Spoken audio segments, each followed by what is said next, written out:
Izin bertanya Pak, terkait dengan pemberian surat peringatan, ya, surat peringatan SP, apakah diperbolehkan dalam 1 hari perusahaan mengeluarkan SP1, SP2, SP3 kayak makan siang, makan pagi, siang, makan sore kayaknya ya, secara bersamaan meskipun tanggal kejadian berbeda.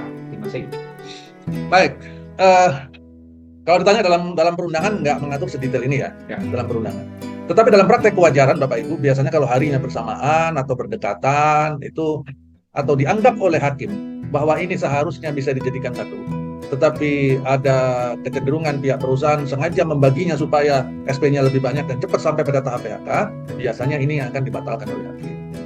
Contoh, ini si karyawan dia punya salah, bentak manajernya misalkan di hari Senin, kemudian di hari Selasa dia mangkir, kan di hari Rabu dia bikin salah lagi, terlambat. Perusahaan nggak ngapa-ngapain nih, Kamis, Jumat, Sabtu, Minggu terlewati. Di hari Senin jam 9 pagi waktu masuk dikasih SP1 untuk yang hari Senin minggu lalu karena bentak manajernya. Jam 11 siang dipanggil lagi, kasih SP2 untuk kasus mangkir.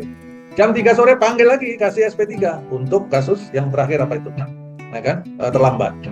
Nah ini kondisi seperti ini kira-kira make sense nggak? Rasional nggak? Wajar apa nggak? Nggak wajar. Sangat besar kemungkinannya hakim akan membatalkan proses surat peringatan seperti itu karena akan terbaca dengan cukup jelas itikat tidak baik yang dimiliki oleh perusahaan dalam konteks ini. Ya. Maka perusahaan pun harus berhati-hati dalam proses melakukan surat peringatan seperti ini.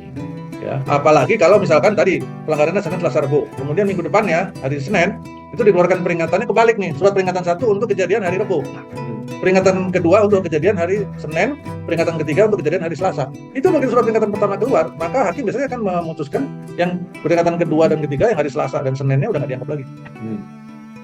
Ya, jadi itu tadi itikatnya itu nanti akan dibaca, akan dilihat, dipelajari oleh mediator atau hakim di pengadilan. Ya, jadi bukan masalah boleh nggak bolehnya karena dalam perundangan nggak diatur secara tegas, tetapi dalam konteks kewajaran karena ini pasti berujung pada sebuah proses perselisihan, biasanya yang seperti ini akan menunjukkan itikat buruk yang dimiliki oleh pihak pengusaha. Ya, begitu ya Bapak Ibu. Terima kasih.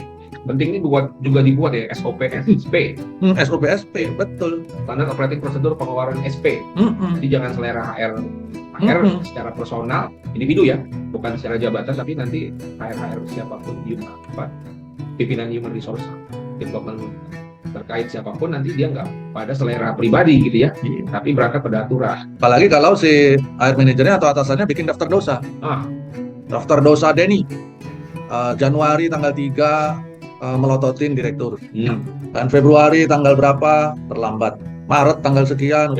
Terus nanti di Januari tahun depannya baru dikasih satu-satu tuh SP-nya.